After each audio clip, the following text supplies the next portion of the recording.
You ever gone back to a game that you didn't like and ended up loving it? Not because the game magically got better, but because you weren't ready for it at the time. I've had that more than once. Perspective changes everything. The same game with the same mechanics and the same story can be viewed differently when we play it through the right lens. It's not always the games we play that change, but the person that is holding the controller. And I've noticed it's rarely just one thing that changes. Our patience changes. What is boring at 13 or 14 might feel rich and rewarding at 25 plus, because our attention span grows and our capacity to enjoy slower games changes, even now in today's dopamine spiked world. We also learn that when a game isn't ready for us, that feeling when you boot up a game you've been dying to play and something just isn't right. Not necessarily the game itself, but the state that it's in. And you've got the choice. Push through now and let the compromised version of the game be your memory of it, or wait. Hold out for the version that you know it can be and you are more satisfied. And we also learn about our emotional readiness and maturity. Some stories require loss, grief, or emotions that we haven't even lived through yet, alongside the emotional maturity to understand them. Play a game with heavy themes too early and you bounce off it. Play them at the right time and they will land hard. When I look back at the games that I've played throughout my life, each one of them has taught me different things. And one of these factors is always at play. That first one, patience, I learned from Mass Effect. I originally played Mass Effect 1 when I was 11 years old. I had borrowed it from a cousin at the time, and I got roughly to the Citadel area of Act 1, and it was at this point I bounced off of it. There was too much talking, I found it a little bit boring, I didn't really have an appreciation for RPGs, and there was lots of story to digest and understand. Understandably, these games were not designed for 11-year-olds, being that they are 18 plus rated, and they're definitely not designed for 11-year-olds' attention span. Jump to 3 years later in 2010 when the release of Mass Effect 2 was approaching, and I thought it looked incredible from the trailers and the gameplay. However, I soon realized that I needed to play the first game to understand what was going on.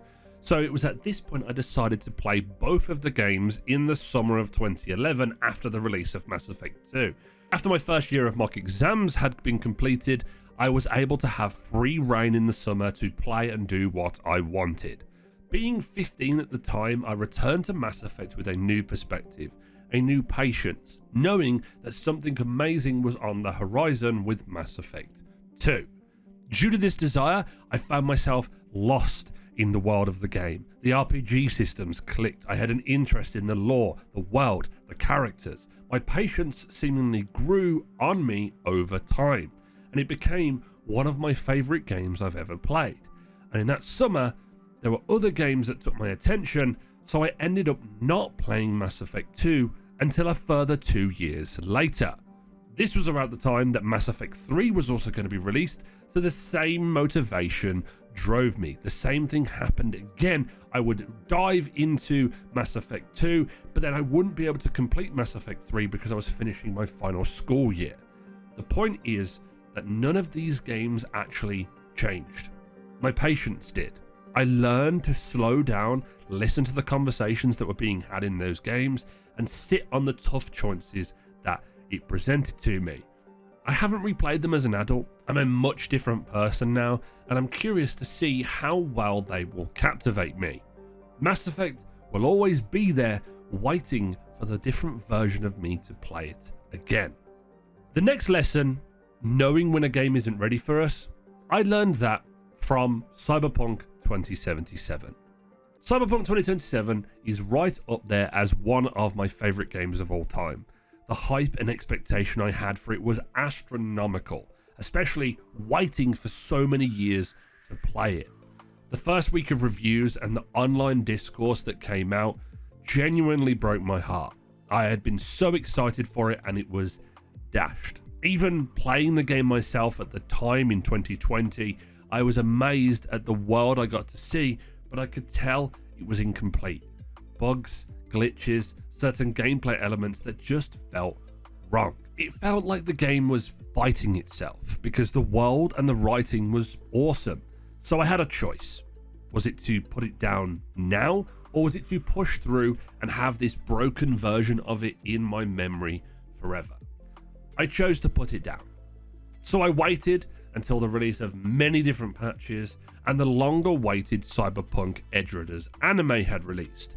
I dove back into the game, I put around 30 hours into it until I hit another wall. It was better, but it still didn't quite feel complete. So once again, I put it down and waited. Then came the 2.0 Phantom Liberty launch. This was the moment that I felt Cyberpunk 2077 was complete. The world felt alive. The gameplay was overhauled and reworked. The story worked for me, and I spent 80 hours on a fresh playthrough playing through both the DLC and this update. The game that I'd been spending all of my time thinking about and imagining about was finally here.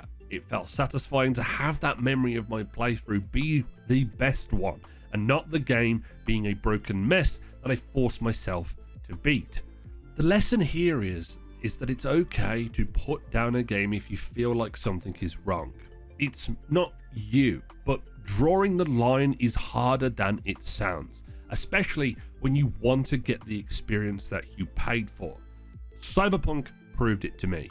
The version you play first becomes the version you remember, and I'm glad the one I remember isn't of December 2020. And then there's the third lesson, emotional readiness. I learned that one from Expedition 33. Expedition 33, by every metric, is one of the best games that I've ever played, kind of similar to the other two on this list. It hits on so many levels that upon completing it, it left a massive hole that I couldn't replace for a while. The reason Expedition 33 is so important to me is because I was emotionally ready to give myself to the game. A younger, more naive Jimbo playing this at 22 wouldn't have connected the same way, and I know that now. Throughout my early 20s into my late 20s, I've experienced depression, loss, grief, happiness, joy. I've lived through so many emotional experiences that have shaped me into the person that I am today. I learned about emotional maturity and about how it's okay to sit with things and understand why I feel a certain way. Expedition 33 comes along and touches on many of those themes. Some are much heavier than others. The way the game presents them to you allows you to connect with each character's story and relate in your own personal way. And this isn't even unique to Expedition 33. Certain games just hit differently depending on where you are in life. The Last of Us is a completely different game from the perspective of a mother or a father. That can change how you feel and your emotional connection to the actions that Joel has throughout the game.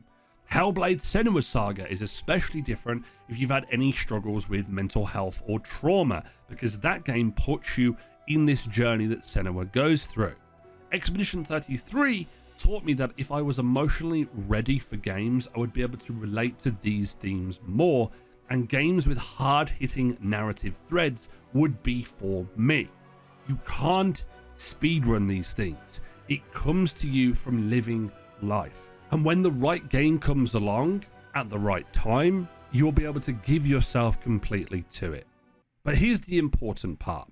The thing that connects all of these things, it isn't just patience. It isn't just knowing when to walk away or having emotional maturity or readiness. It's actually age. At 11, I wasn't going to be patient enough to be able to play Mass Effect. Before turning 23, I wouldn't have been able to have the discipline to wait for Cyberpunk to be fixed. And before Expedition 33, I haven't lived enough to meet the story like that halfway. Age has given me the ability to learn all of these things. It plays a vital part for all of us. So it's not just the games that are changing, but I am. As I get older, I find myself wanting to go back to some of the childhood classics, or even ones that I missed, to see how I feel about them now. Even going back to games that I really remember vividly from my childhood or even my early teens, just to see how different my perspective is. And these shifts in perspective are actually proof that you have grown as a person. So maybe pick up a game that you wrote off years ago. You might not be the same person who you were when you put it down, and you might just surprise yourself.